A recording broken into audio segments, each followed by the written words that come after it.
Not that I know of. I don't know what the coaches wore in 1918 and 1919. Ties? Yeah, I don't think that's going to happen. I'll leave that to you.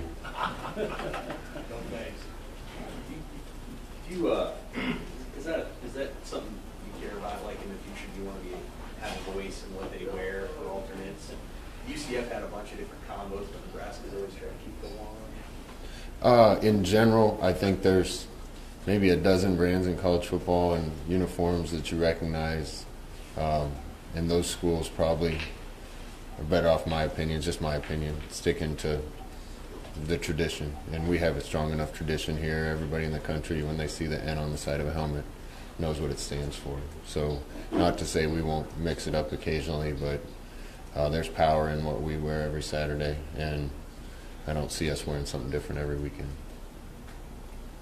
Scott, what do you think of just the job Greg Austin's done with that O-line, over the last month or so? We've got a lot better. Really kind of with the progression and improvement of the team, the O-line's been in lockstep. I think both young tackles are getting better every week. I've said that. Bo Wilson's doing some really good things, and Tanner and Gerald have both gotten better as years gone along too. So we're giving Adrian more time to throw, and we've done a pretty good job running the ball this year. So Greg's a great coach, and everywhere he's been, his players not only play well but continue to improve.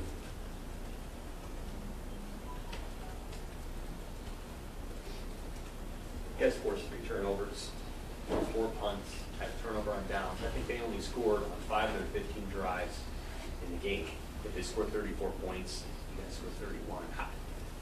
How do you think the defense is doing right now as it relates to growth and progress and winning? How did you think they played on Saturday with all the positives and yet the fact that they gave up the points? They played a good team Saturday, and I thought they battled. And statistically, we gave up too many points. You'd like to, we need to get some field goals instead of touchdowns and do better in the red zone. And overall, I think offense and defense both played well enough on Saturday to win a game. I'm not sure you can say that about our special teams performance. You got to put all those things together to win football games, and we're getting closer and closer every time we go out. But there were some signs of things that happened on defense that were really encouraging to me. Forcing turnovers, playing as hard as we did, getting more hats to the ball, being a little more physical, seeing some big hits. Every week it's gotten better, and they probably played their best game, even though they gave up 35 points. They probably played their best game on Saturday. How pleased have you been with Chenander sort of staying the course this year? Because I'm sure it hasn't always been easy with changes in the lineup and things like that. How have you seen him sort of steer his side of the ball through this process? It hasn't been easy for any of us, the players, the coaches, I'm sure the fans. We've had to struggle through some things, and the best thing to do as a leader when you're struggling through things is be consistent and stay the same, and keep your messages the same, and keep encouraging. I know I've said this before, but after this season, regardless of how it finishes, the thing I'll be most proud of from this season is most teams, if they have the start to the season that we had, would have shut it down, would have started fighting, would have got worse. And this team keeps getting better, keeps having more fun playing. Culture keeps getting better. There's relationships being developed. There's a lot of the things being built, even through some trying times. That's not easy to do. And leaders like Coach Chenander and others are the guys that help see that through. Not one coach turned on any players. Players aren't turning on each other. Players aren't turning on coaches. I said this too. The best thing I heard all week is one of my young guys came to me and told me that one of the old guys told him that he was so jealous of the young guy that he was going to get to be around here for 3 more years because of what the players can feel is happening and where they know it's going. And that's great to hear, that even a senior going out the door wishes he could stay here with us a while longer and with his team a while longer.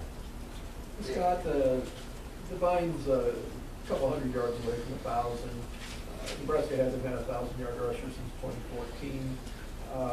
Just as a guy who's been around Nebraska as long as you have historically, does that mean a lot to you if you could get a 1,000-yard rusher this year?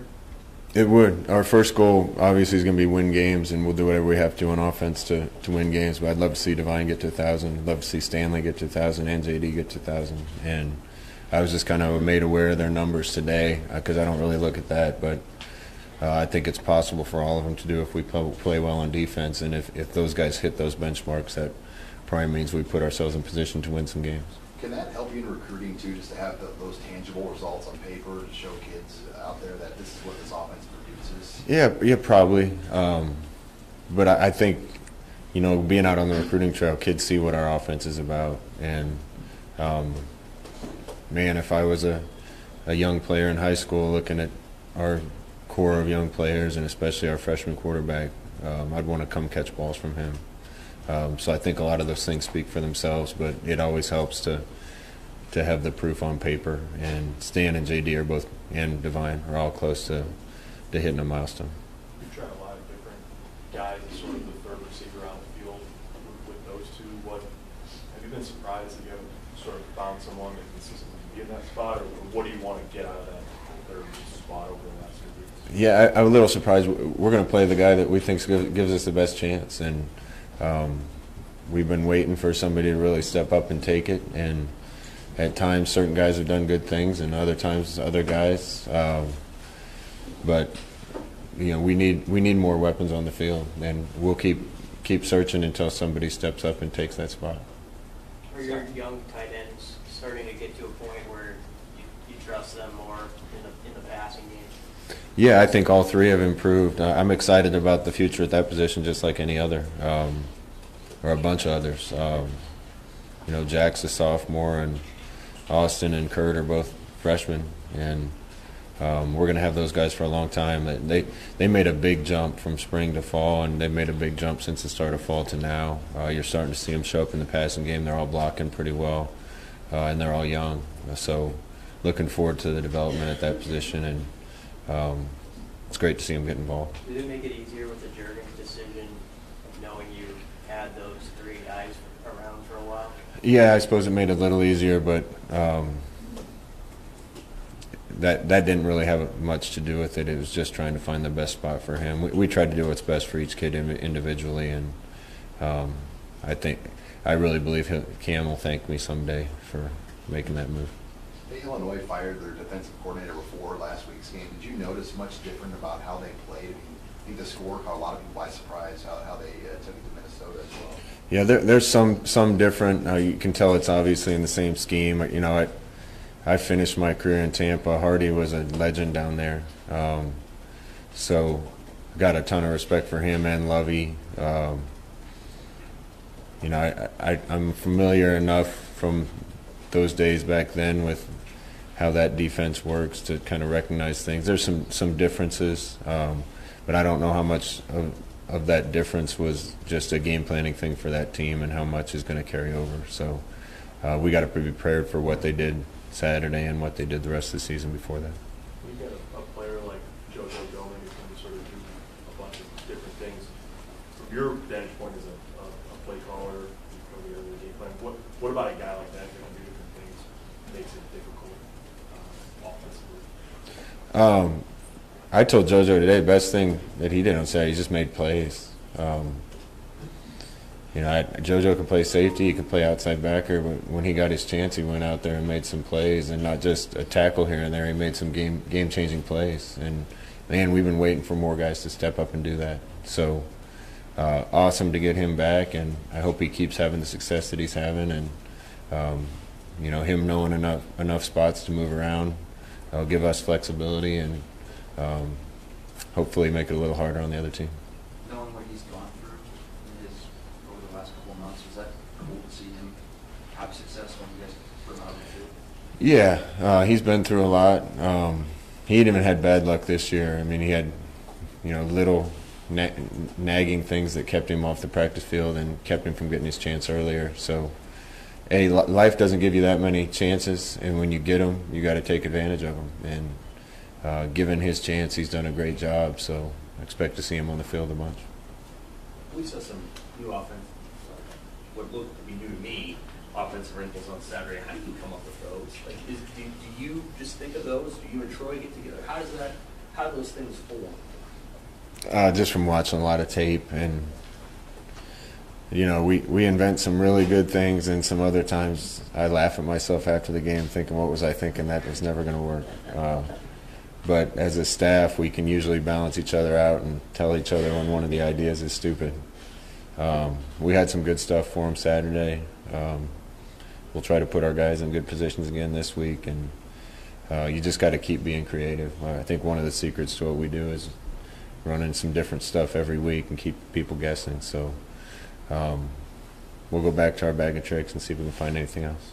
Are there plays that are sort of quote-unquote left on the cutting room floor, just stuff you guys brainstorm, like, yeah, that won't work, and it just never makes it out of the coach's room? Or, like, you know, they're like, do you like think of 20 plays and then pick 4, or how does that? No, we go in as a group on Sunday night and Monday night and kind of all present our ideas, and then we build off those ideas and come up with new ideas based on what somebody else is thinking, and come up with wrinkles. Even our GAs and interns and quality controls get involved. So any and all ideas are welcome, and we try to fit it all together so things are coupling with one another and setting things up. And we got a great staff from that standpoint because there's no egos. A ton of stuff gets cut, and usually more gets added as the week goes along, and we try to land on the best set of stuff that we think we can possibly land on to win a game. Scott, Urban Meyer after the game said that that's a 2-win team that nobody wants to play right now. What's kind of your thought on hearing that from him? I suppose that's good to hear. It's not much of a consolation. We've had some great moral victories this year, and those don't count for anything. So you guys got Breon Dixon onto the field on Saturday. Can you just maybe speak to his development that got him to this point and what he still has to do, that bigger role? Well, we wanted to redshirt him, and we're within our last 4 games, so we're going to get him on the field. Hopefully he can help. He's still got a long way to go in some areas, but we need more depth and more guys on teams and on offense and defense, so hopefully he adds something. How much have you missed Tyron Ferguson? Do you anticipate him having much of a role these final 3 games? I hope so. You know, he's been hampered by minor injury for a while, so hopefully we get him back and healthy. And gosh, we need more depth. More depth will help us on defense. More depth will help us on special teams. And having a few guys hurt and not able to go hurts us from that standpoint. Do you wait until the offseason to kind of do the whole examination of special teams, or is it pretty clear now what's gone wrong on both the kicking and then the return? Yeah. Listen, we watch every game, every snap, a practice game. We know what happened and what went wrong. Some things can be fixed now. Some things are going to need other help to get fixed. And, you know, the block punt on Saturday was a miscommunication. That can't happen. Those guys have done that 200 times in practice, and they changed protection on one side, and one guy changed it and didn't tell the other 2. Those things can't happen in a big game. Some of the other things that happen, you know, we're probably going to have to wait and address in the offseason. Scott, how did your running backs come out of that game health-wise? And how does, second part of the question is, how does Maurice, how does he react in those big atmospheres like Michigan Stadium, Ohio Stadium? I mean, just a kid, you know. Maurice is going to be fine. I don't think there's a moment that's too big for him. His biggest issue, I've said this all year, is he needs a year in the weight room and a year to get bigger and stronger and a little more durable.